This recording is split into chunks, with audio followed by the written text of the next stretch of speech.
Descumprindo mais uma vez um pacto implícito, vamos dizer assim, que eu tenho com quem me acompanha aqui, eu queria comentar rapidamente sobre a recepção que o Matrix Resurrections está recebendo, porque eu acho que isso diz muito sobre o filme, diz muito sobre o que o filme quer dizer, e mais importante ainda, muitas das pessoas que não gostaram do filme, praticamente todas, na verdade, as que eu vi até o momento, não gostarem do filme, elas estão fazendo exatamente aquilo que o filme reclama, aquilo que o filme aponta, aquilo que o filme critica na maneira como as pessoas veem a cultura pop, a maneira como as pessoas veem os blockbusters, os filmes, os games, os conteúdos, enfim, que são produzidos hoje pelas grandes corporações. E é isso, entre muitas outras coisas, naturalmente, que faz com que esse Matrix Resurrections, esse quarto capítulo na franquia, na agora franquia, né, que era uma trilogia, agora não é mais uma trilogia, seja tão avassalador, tão arrebatador. Eu arrisco dizer, inclusive, que ele é uma das 2 ou 3 experiências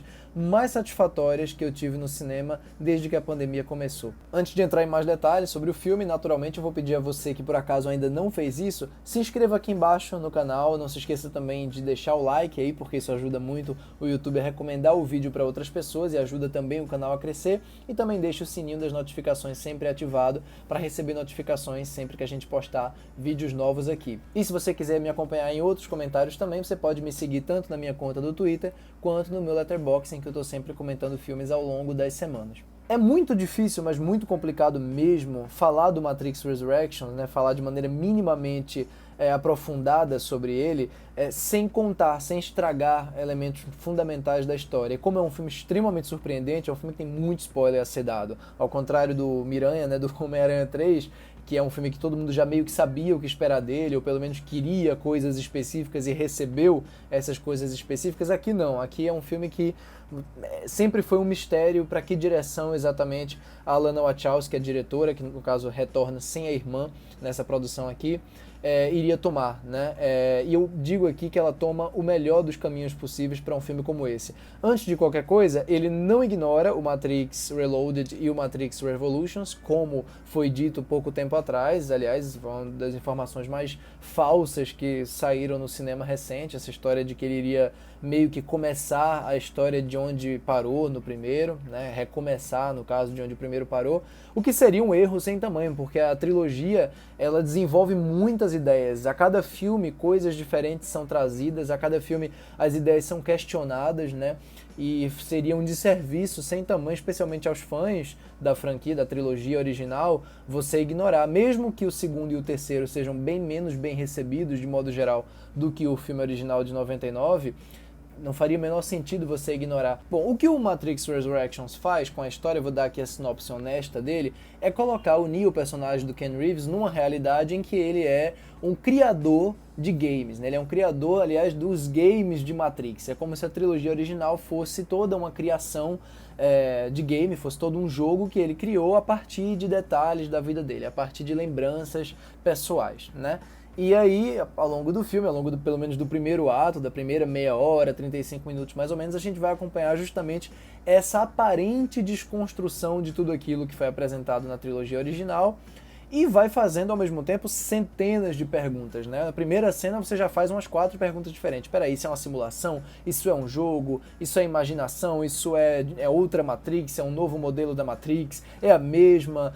Se for a mesma, por que esses personagens estão de volta? Porque afinal de contas tem também aqui a Trinity, né? A personagem da Carrie-Anne Moss, uma presença avassaladora. Aliás, ela e o Ken Reeves estão aqui assim no ápice do que eles já faziam maravilhosamente bem juntos, né, principalmente. E a partir do momento que a trama é revelada, a gente vai descobrir que de fato o Ken Reeves, né, o Neo, está dentro de uma Matrix, do novo modelo da Matrix, que agora é arquitetada não mais pelo arquiteto apresentado no Matrix Reloaded, mas por um outro personagem que é interpretado pelo Neil Patrick Harris, que é um analista, né, que é um psicanalista, na verdade, que se apresenta no início apenas como esse personagem secundário, mas que na verdade vai ser o grande vilão desse Matrix Resurrections. Tem um outro personagem muito importante também, que é a nova versão do Smith, né, que é interpretado pelo Jonathan Groff, uma versão excepcional mesmo. Se o Hugo Weaving faz um trabalho antológico na trilogia original, o que o Jonathan Groff faz aqui é uma atualização muito inteligente, mas já eu chego lá.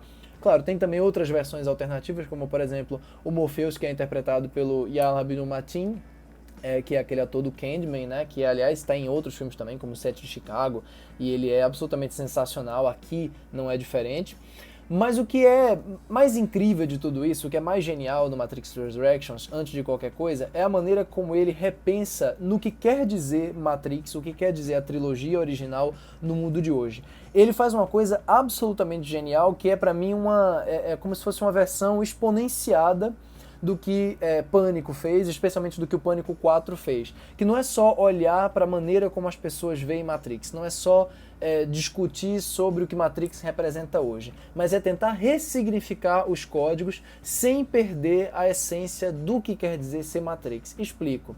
No filme, a gente tem o tempo inteiro, principalmente nesse começo, discussões sobre o que as pessoas querem ver dessa história, o que as pessoas querem ver de uma nova versão de Matrix, né? Então é um metafilme mesmo nesse começo, né? Cada vez que os personagens falam sobre Matrix, eles falam nesse tom de nostalgia e de discussão em cima do que aquilo deve ser. Então, enquanto a gente acompanha, por exemplo, uma cena super clipesca, uma cena toda musicada, né? É uma montagem super dinâmica e tal, você vê um bocado de executivo, um bocado de personagem conversando sobre o que é que Matrix tem que ser, o que é que as pessoas acham que aquilo tem que acontecer, como aquilo deve acontecer, tem que ter uma repetição da cena tal, as pessoas não querem ver mais as mesmas coisas, então tem um bocado de discussões acerca do que é o blockbuster no cinema atual, do que é a sequência, do que são os reboots, da maneira como tudo isso funciona, da maneira como tudo isso opera em 2021.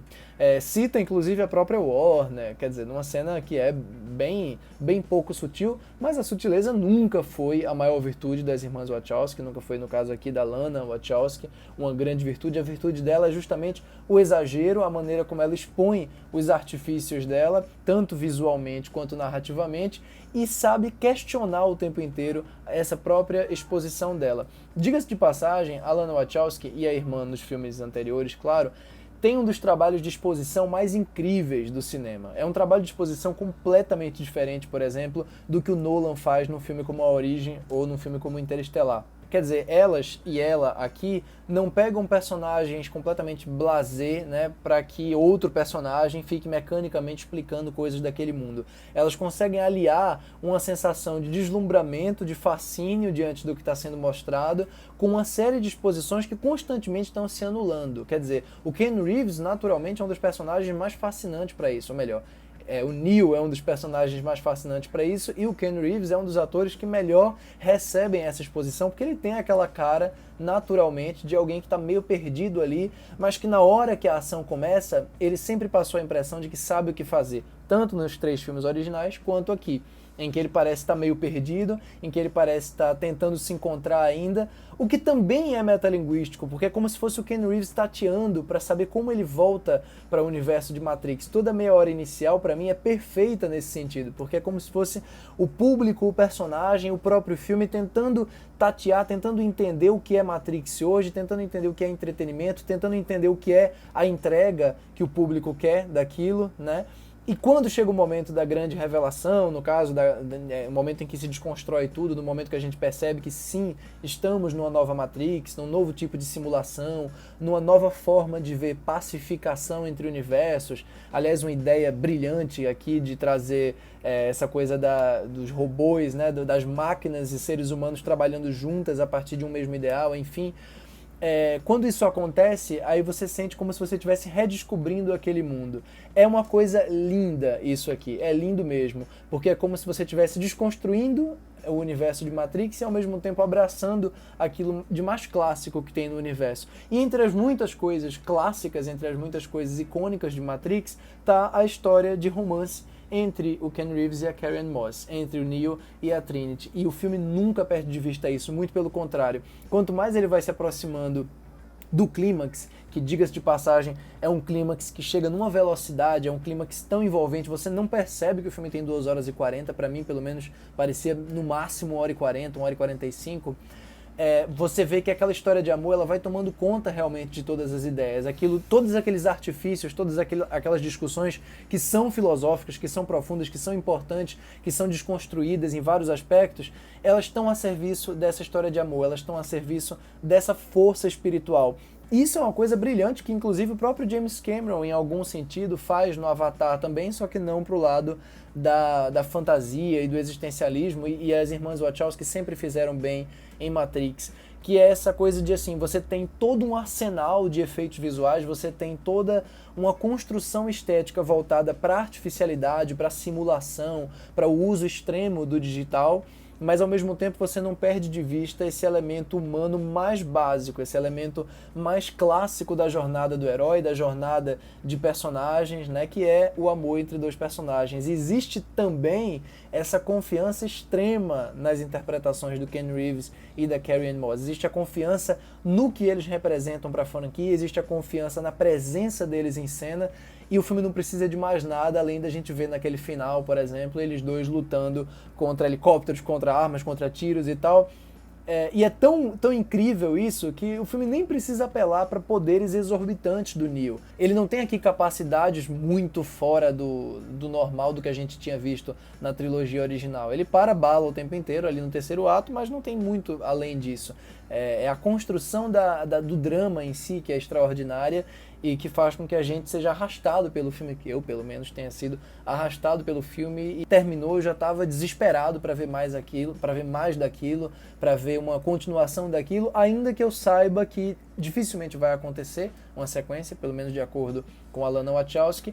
E mais importante do que isso, eu acho que o que ele faz aqui não necessariamente pede para que a história seja continuada, porque Matrix 4 funciona como um epílogo, em grande parte ele funciona como um epílogo, mas mais do que isso, ele funciona como essa grande atualização. A atualização ela vai de cada personagem, ela vai do que cada personagem representa, ela é uma atualização das ideias, ela é, como eu falei, uma atualização do que representa Matrix hoje em dia, numa realidade em que a dominação das máquinas não é mais uma suposição, uma especulação assustadora, como era no Matrix de 99, em que existia um tom bem sombrio, inclusive nesse sentido. Aqui esse tom sombrio inexiste, né? Até porque você tem uma certa conciliação ali no meio, máquinas que ajudam os seres humanos, etc. É uma coisa que eu achei linda, umas arraias voadoras perfeitas, enfim. Mas eu não vejo como isso poderia ser tratado, vamos dizer, numa nova franquia, porque aí você realmente daria a impressão de que está buscando mais e mais conflitos num filme que já trabalha com o próprio conflito e que já faz essas homenagens, etc. E eu acho, inclusive, um trabalho lindo de homenagem ao mesmo tempo que você desconstrói tudo, né? É uma coisa que é aí que eu entendi o porquê de algumas pessoas terem comparado com Os Últimos Jedi, o segundo capítulo da trilogia nova de Star Wars, que é um episódio que, da mesma maneira, homenageia muita coisa, né, da trilogia original, trabalha com muitos elementos que já foram trabalhados, mas desconstrói o que se sabia sobre certos personagens, o que se sabia do universo, tenta buscar formatos novos visualmente de se contar certas coisas, e esse filme faz a mesma coisa. O próprio uso do efeito digital, aliás, o uso da fotografia digital, que elas têm aprimorado nos últimos trabalhos delas, especialmente no Destino de Júpiter, que é um filme muito subestimado e muito interessante, está presente aqui de novo. Então é muito interessante rever certas cenas com essa sobreposição que ela faz, né, do que a gente já tinha visto, com a maneira nova de ver aquilo. Eu acho que é um dos pouquíssimos casos em que você ficar usando imagens de filmes antigos funciona como linguagem, inclusive, nesse sentido, justamente por esse comentário que o filme está fazendo sobre a franquia. Eu acho muito bacana, aliás, como a realidade de Matrix aqui, como a realidade da Matrix que se apresenta nesse filme, ela é muito mais clara, ela é muito menos opressiva visualmente do que é no primeiro filme, do que é no segundo e do que é no terceiro. É como se de fato o ambiente virtual em que hoje a gente está inserido, ele fosse convidativo o suficiente para que a gente nem perceba essas falhas da Matrix. Quer dizer, a gente não percebe a maneira como a gente está sendo engolido pelo algoritmo, a maneira como a gente está sendo domesticado pelas redes sociais.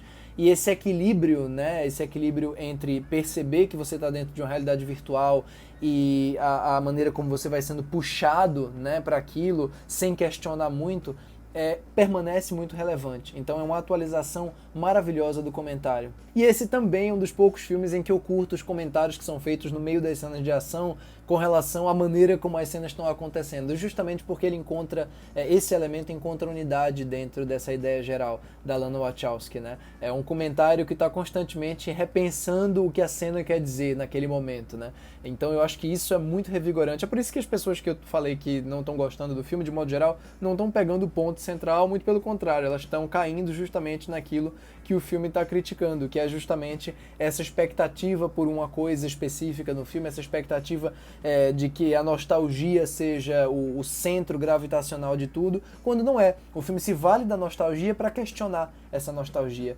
E a prova de que tudo, no fim das contas, vai para o mais essencial de Matrix, que é essa história de amor, é que ao longo do filme inteiro você tem pouquíssima exploração de elementos mais específicos da mitologia, como, por exemplo, o segundo e o terceiro filme faziam, que era expandir, né, características de Matrix, expandir características do universo atual, de como é que tudo está agora. Não, o foco aqui é muito mais nesses personagens, na ação, nas set pieces espetaculares que as irmãs Wachowski, eu estou insistindo em falar as irmãs, mas aqui só tem a Lana, que ela trabalha brilhantemente bem, né? Mais nisso do que em qualquer elemento mais secundário, que expanda, porque é outra coisa que ele está criticando, né? São essas expansões caça-níquel de universo. Enfim, então Matrix Resurrections e a recepção dele, mais a recepção do Reloaded, do Revolution, enfim, o Matrix Resurrections e a recepção dele, aliás, diga-se de passagem, a recepção da maior parte dos filmes das irmãs Wachowski, em especial o Matrix 2 e o Matrix 3, dizem muito sobre o que a Lana Wachowski está criticando ao fazer esse quarto. Eu espero que seja o último mesmo, porque a lembrança que vai ficar, o impacto, é absolutamente incrível. Filmão, em todos os sentidos.